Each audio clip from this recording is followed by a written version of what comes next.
I've dedicated this short film to Lance Bombardier Mark Chandler, who was one of the soldiers I worked with and managed when I was serving. Mark sadly died 7 years after this video was made, in June 2010, when he was shot through the head by a sniper while serving in Afghanistan. I miss you, Mark. Rest in peace, fella. So this is a bit of software called Miro, and it will allow me to move these pictures around the board and tell the story. So back in 2003 I was part of C Battery, which was a gun battery, part of 3rd Regiment Royal Horse Artillery, or 3 RHA as it was known. 3 RHA was also part of 7th Armoured Brigade, or the Desert Rats.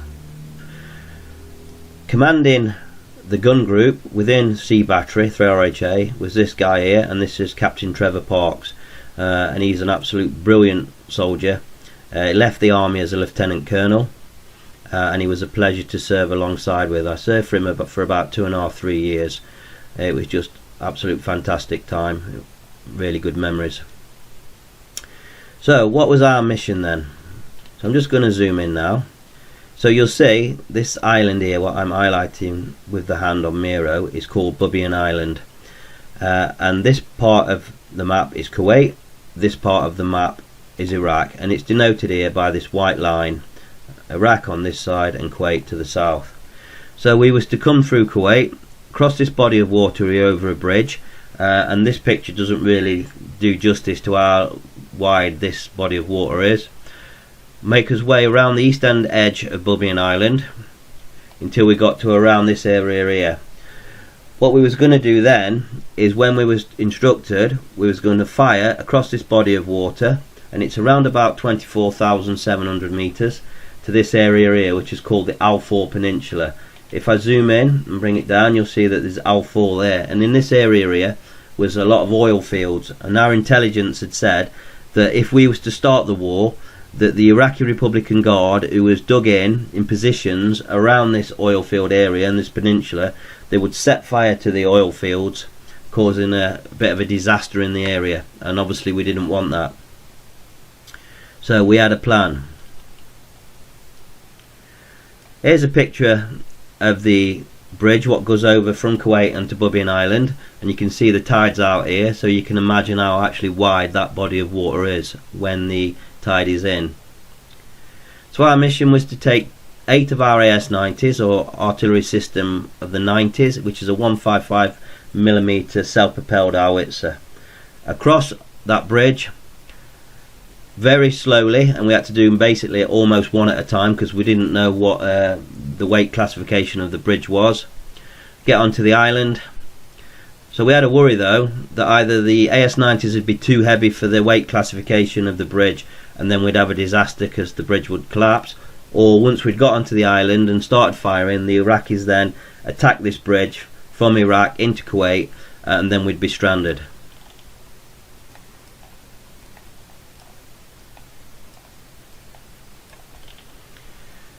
We did successfully make it across the bridge with all 8 AS-90s, and you can see we've got Abe O'Neill here and Stevie Ball, which was 2 of the guys I was with, digging what we call a shell scrape, and this is an hole in the ground. It's designed that if we get any counter-battery bombardment, they can dive in this hole here, and it will give them some protection from any shrapnel. So this is a picture of one of the AS-90s then firing over that body of water. You can see it's a really good picture. It's just caught the actual main bit with the blast coming out the muzzle brake of the AS-90. So these are who we was firing against then, and this was the Iraqi Elite Republican Guard. When we say elite, they're not really elite as we might know it, but for Iraq they was the best soldiers. So moving on, and as I've already alluded to, the orders of the Republican Guard, if war was to break out, was to set fire to them oil fields, causing a disaster in the area. We wanted to avoid that at all costs. So back in 2003 I was part of the battery and also later the regimental reconnaissance group, and I was also an artillery surveyor, and my job, along with a guy called Mark Peake, was to make sure that the AS-90s had what we call Bravo fixation, so an accurate 13-figure grid of wherever they are on the earth. This is the vehicle what we was using. and this is one of the command vehicles, and it's called an AFV 432, or Armoured Fighting Vehicle. Weigh about 15 ton in weight. This is Mark Peake here, myself in the middle as a sergeant. Me and Mark were both sergeants, and this gentleman here is a guy called Billy Ark, who was our sergeant major. Just stopping there and eating our rations. Some other guys I was with is this guy here called Mark Goff, Baz Briggs and Joe Sanders. These three here was part of the Battery Command Post, or BCP as it's called, and obviously me there. And this is years later, when I was a warrant officer there. Mark obviously here, in fact all three of them were sergeants, and we're having a picture there in the sergeants and warrant officers mess. We've also got Stevie Bull, and Steve was one of the guys who was really close to me, especially through the war.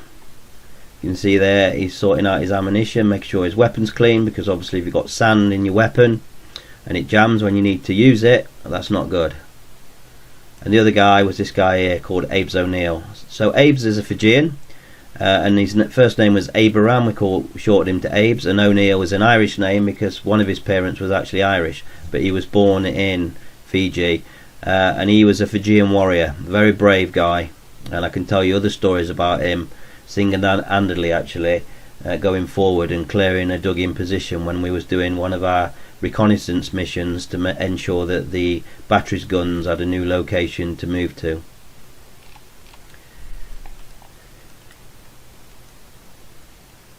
So why was we doing all that then? Well, we was doing it for the special forces, because obviously we didn't want the war to kick off and then the oil fields to be destroyed by the Republican Guard around the Alfour Peninsula. We needed to destroy the Republican Guard around there first, so at the very start of the war. So we were supporting a mission, and it was a secret mission at the time, and it was for 22 SAS Regiment, which is the British Special Forces.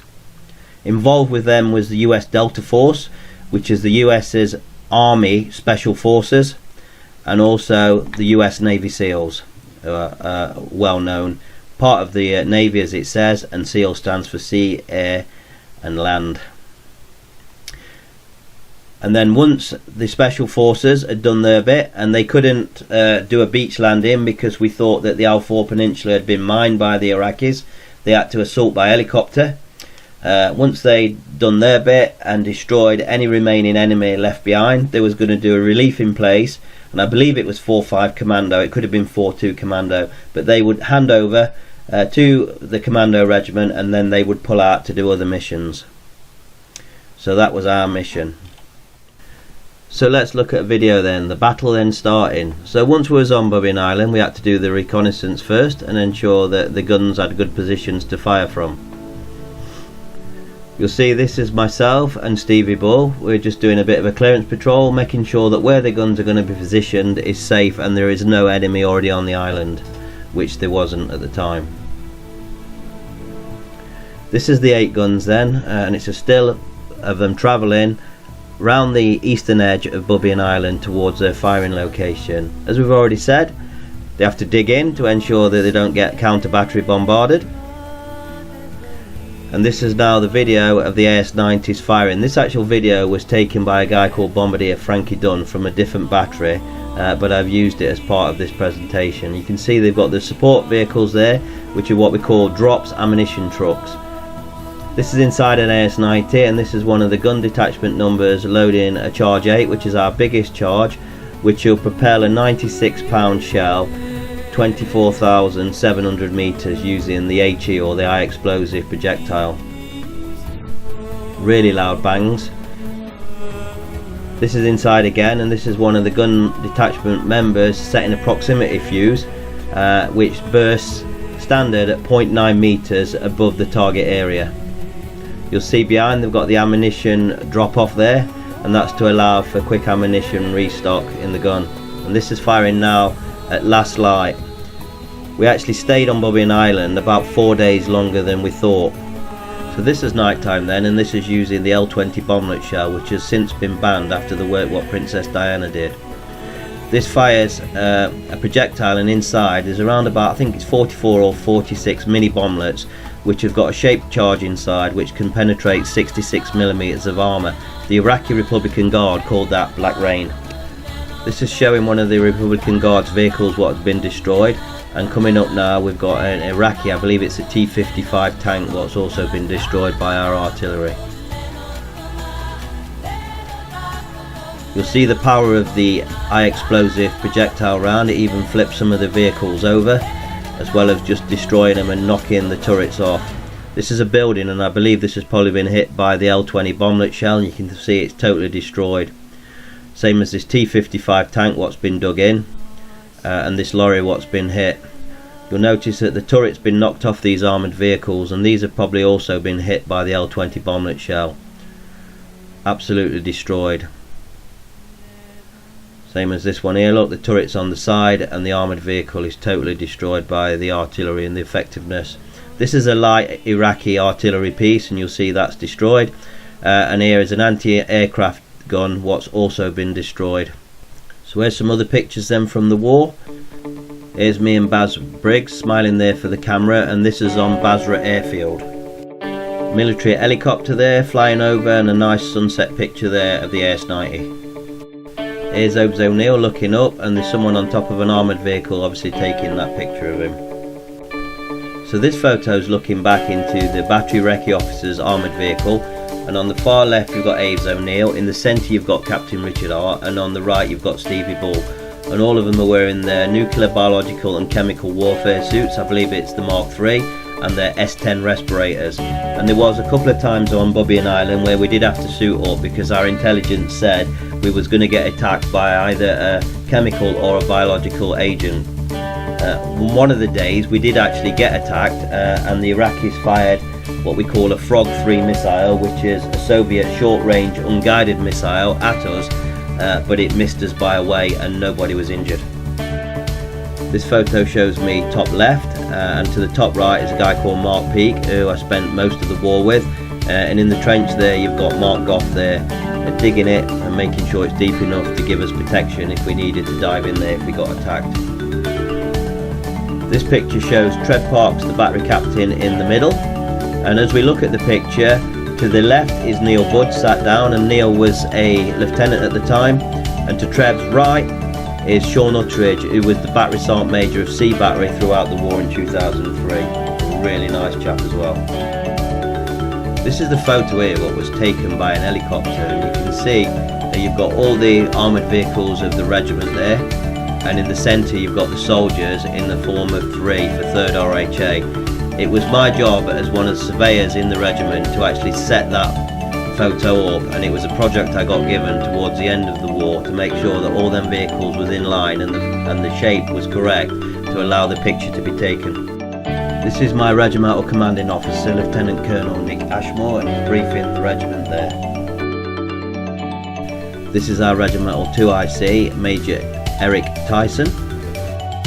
This is a picture showing some of the Iraqi prisoners of war, what was taken, or POWs, and you can see there they're being held on one of the battery gun positions.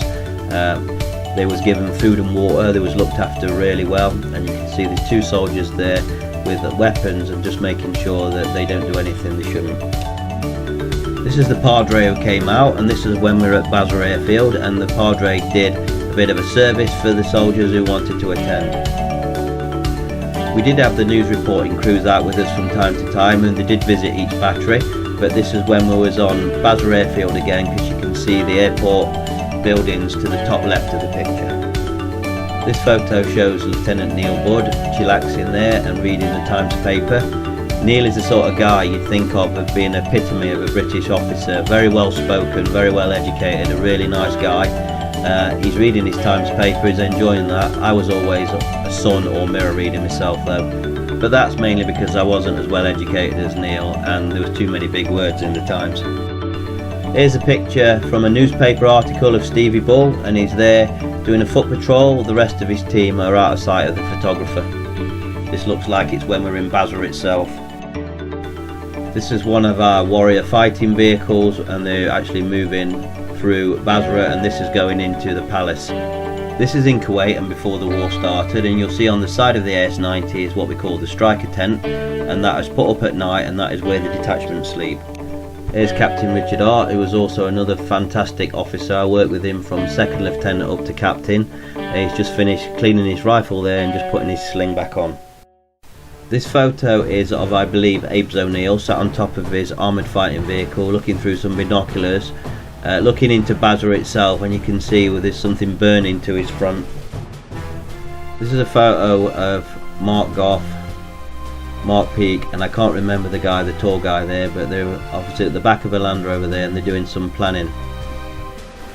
This is Captain Richard Hart again and Lieutenant Neil Budd chillaxing there at the back of one of the 432s, and I believe this is when we was actually in the university in Basra. Even though we was at war, we still managed to get mail through, and I believe that is me in the centre of photo kneeling down with a letter in my hand and obviously collecting mail there for my detachment. Here's a photo of some members of the regiment, and this is in Basra itself, and this is after the war when we're at more of the stabilization phase. You'll see there to the bottom left is Abe O'Neill. And this final picture is of Captain Richard Hart there. He's smoking his pipe. This is in Basra Palace itself, and he's pondering the war and what's just happened.